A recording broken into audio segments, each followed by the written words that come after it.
আজকে দায়িত্বশীল জায়গায় ছিল, প্রধান বিচারপতি বলেন, পুলিশের প্রধান বলেন, নির্বাচন কমিশনাররা বলেন, সব একটা একটা করে সব পদত্যাগ করে পালিয়ে যাচ্ছে। বিবেকের তাড়নায়, বিবেকের দংশনে আজকে তারা জর্জরিত। বাংলাদেশের শুধু ইতিহাস না, পৃথিবীর ইতিহাস একটা সরকার নিরস্ত্র নিরীহ সাধারণ নাবালক শিশু সন্তান সহ ছাত্রছাত্রীদের উপর এইভাবে গণহত্যা চালাতে পারে, এটি কল্পনাও করা যায় না। ঠিক না বেরিয়ে বলছি? ওই দৃশ্যগুলো, ওই বিভৎস দৃশ্যগুলো এখনো দেখে চোখে পানি বেরিয়ে আসে।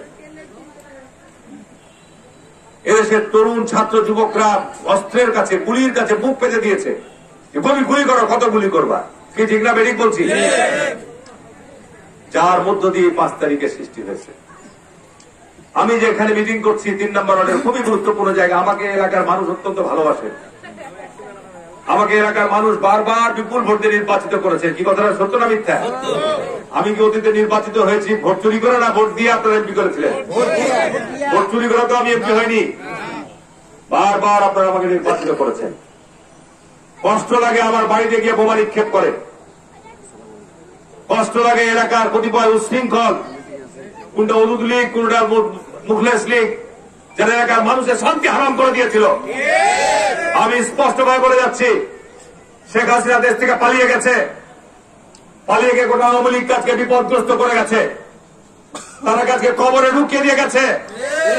সুতরাং আমি এমপি হারুন বলে যাচ্ছি, এলাকায় যারা অশান্তি সৃষ্টি করার চেষ্টা করবে তাদেরকে কোন রকমের ছাড় আমি দিব না।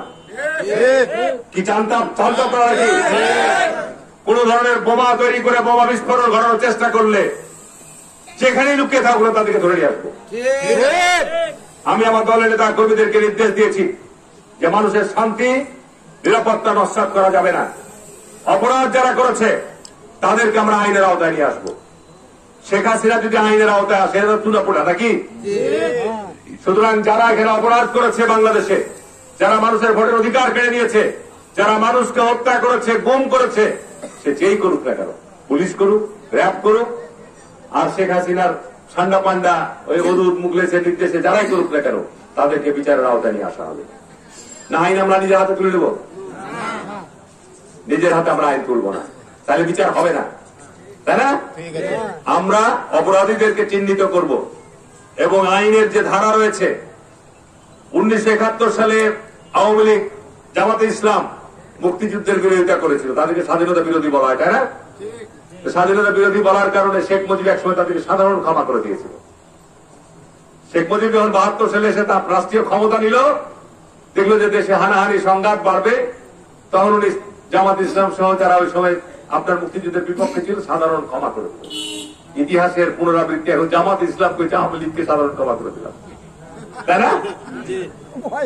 আজকে বাংলাদেশে যদি 71-এর গণহত্যার জন্য, 71-এর মুক্তিযুদ্ধের বিরোধিতা করার জন্য জামাত ইসলামকে নিষিদ্ধ করা হয়, তাহলে কি আওয়ামী লীগ যে গণহত্যা চালিয়েছে, আওয়ামী লীগ দেশে যে গণতন্ত্র হত্যা করেছে, আওয়ামী লীগ মানুষের যে অধিকার কেড়ে নিয়েছে, দেশের সম্পদ পাচার করেছে, তারা কি আর রাজনীতি করার অধিকার রাখে? আমরা ফরমান দিয়ে, কোন চিঠি দিয়ে, কোন অর্ডিন্যান্স জারি করে আওয়ামী লীগের রাজনীতি নিষিদ্ধ করতে চাই না।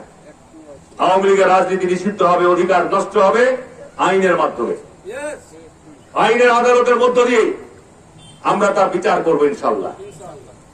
এটার জন্যই আপনার ধৈর্য ধারণ করতে হবে। দেশে একটা সংকট, চরম সংকট চলছে, দেশে একটা ভয়াবহ সংকট চলছে। দেশের সংবিধান এখন থাকলেও সংবিধান অনুযায়ী কাজ হচ্ছে না। নির্বাচন কমিশনরা পদত্যাগ করেছে, পুলিশের প্রধানরা পদত্যাগ করেছে, অনেকের পুলিশের ঊর্ধ্বতন কর্মকর্তারা আজকে আত্মগোপন আছে, দেশ ছেড়ে পালিয়ে গেছে। এরকম বিভিন্ন ধরনের কর্মকর্তারা আজকে আত্মগোপনে আছে। আওয়ামী লীগের সাবেক মন্ত্রী, এমপিরা আজকে সব পলাতক। ঠিক না? ঠিক বলছি কথাগুলো? এইরকম একটা গভীর সংকটের মধ্যে দেশ পতিত। আমাদের দায়িত্ব এবং কর্তব্য হচ্ছে, বর্তমান যে অন্তর্বর্তী সরকার গঠিত হয়েছে, আমরা তাদেরকে পরিপূর্ণ সহায়তা দেব এবং একটা নির্ধারিত সময়ের মধ্যে যে রাষ্ট্র সংস্কার হওয়ার পর যত দ্রুত সম্ভব একটা যৌক্তিক সময়ের মধ্যে নির্বাচন অনুষ্ঠিত হবে। সারা দেশের একটা আবহাওয়া তৈরি হয়ে গেছে, জীবনে যে বিএনপি এখনই ক্ষমতায় চলে এসছে। ঠিক না? ঠিক বলছি কথাগুলো? এই গত 15 বছর আমার বাসায় লোক যেতে ভয় করতো, বিএনপি বাড়িতে গেলে মানে মামলা খাবো। আর এখন আপনি সকালবেলা যাবেন, লোককে বসতে দিতে জায়গা দিতে পারি না, এর এই সমস্যা, এর ওই সমস্যা, এর আবেদন এবং নিবেদন এই সমস্ত দাবি জানার জন্য আমি এমপি বলছি ভাই আমি তো এমপি না, তোমরা যে সমস্যা দাবি জানিয়েছে আমি করার অধিকার আছে আমার এখন? বলছে না আপনি বললেই হবে। সারা দেশের 500 স্থান কিন্তু এখন এরকম সারা দেশে, শুধু আমার এখানে না। কারণ ভোট হলে বিএনপি ক্ষমতা আসবে, এটা সঠিক না বেঠিক বলছি? ভোট হলে বিএনপি ক্ষমতা আসবে এবং বিএনপি বাংলাদেশ জাতীয়তাবাদী দল শহীদ রাষ্ট্রপতি জিয়া রহমান তৈরি করে গেছে। বিএনপি যখন ক্ষমতায় তখন দেশের গণতন্ত্র নিরাপদ থাকে, দেশের মানুষের আইনের শাসন নিরাপদ থাকে, দেশের রাষ্ট্র ব্যবস্থা কাঠামোগুলো ভালো থাকে। আর বিএনপি যখন বিপদে পড়ে, বিএনপি যখন ষড়যন্ত্রের মধ্যে পড়ে যায়, তখন রাষ্ট্রীয় কাঠামো, রাষ্ট্রীয় স্বাধীনতা, রাষ্ট্রীয় সার্বভৌমত্ব সবকিছু বিপন্ন হয়ে যায়। তার বক্তব্য আমি বাড়াবো না, যেহেতু এখান থেকে রেল লাইন আসবে। রেল লাইনে আসার সময় সব রেল লাইনে বসে আছেন, আল্লাহ না করুক কোন দুর্ঘটনা ঘটে। আপনার বিস্তারিত কথা আমরা ইনশাআল্লাহ আগামী 7 তারিখে শুনবেন। গত 15 বছর দেশের সমস্ত কাঠামোগুলোতে ঘুষ দুর্নীতি ছেড়ে, আপনি থানায় যাবেন ঘুষ ছাড়া কাজ হয় না, আপনি ভূমি অফিসে যাবেন ঘুষ ছাড়া কাজ হবে না, বিভিন্ন যে অফিস আদালতে যাবেন ঘুষ ছাড়া কাজ হয় না। এগুলো বন্ধ করতে হবে। আমাদের মন মানসিকতা সংস্কার করতে হবে, আমাদের মন মানসিকতা পরিবর্তন আনতে হবে। আমি শুধু একা পরিবর্তন হলে হবে না, গোটা রাষ্ট্র ব্যবস্থার মধ্যে পরিবর্তন আনতে হবে। তার জন্য দরকার জনগণের ঐক্য, ঠিক আছে না? আর যারা এই সমস্ত অপরাধ অপকর্ম করবে তাদেরকে আমি পরিষ্কার হুঁশিয়ার দিয়ে যাচ্ছি যে শেখ হাসিনা কিন্তু পালিয়ে গেছে। শেখ হাসিনা পালিয়ে যাওয়ার সঙ্গে সঙ্গে, খবর হওয়ার সঙ্গে সঙ্গে বাংলাদেশের তারা যাকে নিয়ে পূজা করতো শেখ মুজিবের মূর্তি বানিয়ে, সেগুলো কিন্তু নিশ্চিহ্ন হয়ে গেছে, তাই না? সুতরাং আমি সতর্ক করে দিচ্ছি যে অরাজকতা বিশৃঙ্খলা করে ভাই কেউ রেহাই পাবে না। সুতরাং অরাজকতা বিশৃঙ্খলা নয়, দেশকে শান্তি সহায়তা সম্প্রীতির মধ্য দিয়ে আমাদেরকে সামনের দিকে এগিয়ে যেতে হবে।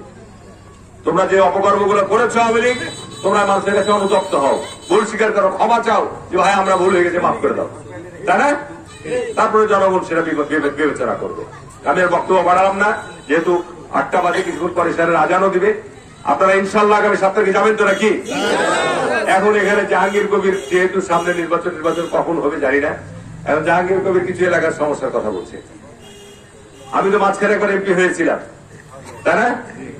এই ওয়ার্ডে যে সমস্ত কাজ হয়েছে আর যত টাকার কাজ হয়েছে, পরিষদ 15 টাকার কাজ হয়নি। আপনার পার হাউস মোড় থেকে আপনার ওই যে কি পর্যন্ত নয়াগড় আমনোরা রোড, ওখানে তো প্রায় 70-80 কোটি টাকা। আপনার রেল লাইন থেকে ভিতরে যে ভকেশনাল হটল্যান্ড, এইসব রাস্তা, আরো রাস্তা তো হবে, মেরামত হবে, নষ্ট হবে। আরো একটা প্রকল্প পাশ হয়ে আছে আপনার এই এলাকা জলবদ্ধতা দূর করার জন্য, আপনার মহাডাঙ্গা বিল সংস্কার আর মহাডাঙ্গা যে আপনার নালা আছে, এগুলো সব সংস্কার করে এখানে প্রায় 50-60 কোটি টাকার কাজ হবে। এই আপনার বিদিরপুরে এই নালাগুলো সংস্কার হবে, এখানে আপনার কালভার্ট নির্মাণ হবে। এটা পাশ হয়েছে না, কাজ শুরু করাবো। আপনার এলাকার এই আমাদের ওই এলাকার যে সব কৃষি কাজ, সেচের পানি মহানন্দারুদের আবার ড্যাম তৈরি করে দিয়েছি। এই বছর থেকে ইনশাল্লাহ এটা কার্যক্রমে আসবে। এই টোটাল আমাদের বরেন্দ্র এলাকা, আমরাই সব জিলিম এলাকা, নদী থেকে পানি তুলে সব এলাকাকে সবুজ করে দেবো, যেন কৃষকরা 12 মাস পানি পায়, তারা কৃষি কাজে ব্যস্ত থাকতে পারে। জানতে এগুলো নাকি? হারুন এমপি নির্বাচিত হয়, এগুলো নিয়ে দৌড়িয়ে বেড়ায়। হারুন এমপি নির্বাচিত হয়ে আপনার দক্ষিণ শহরে পার্ক বানায় না, মনারপুরে পেট্রোল পাম্প বানায় না, নবপুর শহরে 10টা অট্টালিকা বানায় না। কি ঠিক না বেরিয়ে বলছি কথাগুলো? আজকে অদুনিয়া এমপি থেকে চলে গেছে। একটা এমপি শেখ হাসিনা বাছাই করেছিল। তোমার এটা কথা হয়? একটা এমপি পার্ক খুলেছিল, ওখানে পতিতালয় খুলেছে, ওখানে মদের আড্ডা বসত। তার ইন্ধনে, তার আশ্রয়ে সব কাজ হয়। আল্লাহ কি হুকুম দেখে 5 তারিখে গোটা পার্ক সব লুটপাট করে কত মানুষের জমি সে জাল করেছে। এগুলো এখন বিচারের আওতায় আসবে। এলাকায় যতগুলো হত্যাকাণ্ড হয়েছে, এই হত্যাকাণ্ডের আসামি তাকে হইতে হবে। তুমি এমপি ছিলা, তোমার হুকুমি এগুলো হত্যাকাণ্ড হয়েছে, ঠিক না? বেঠিক বলছি? আমরা এখন বুঝতে পারবা, আমাদের সময় মামলা হয়েছে, পুলিশ বাদী, পুলিশটাকে আমরা আসামি করেছে, মিথ্যা মামলা।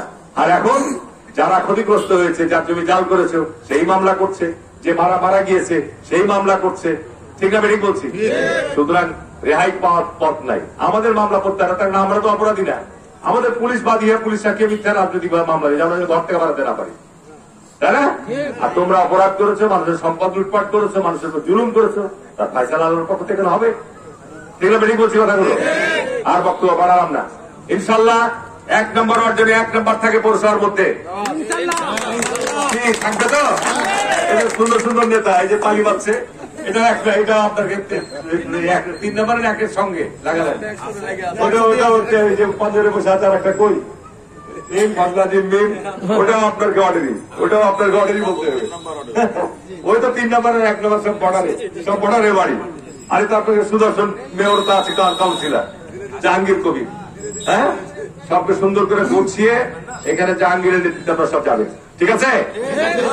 গোটা পৌরসভা সেদিন লোকে লোকারণ্য যেন থাকে।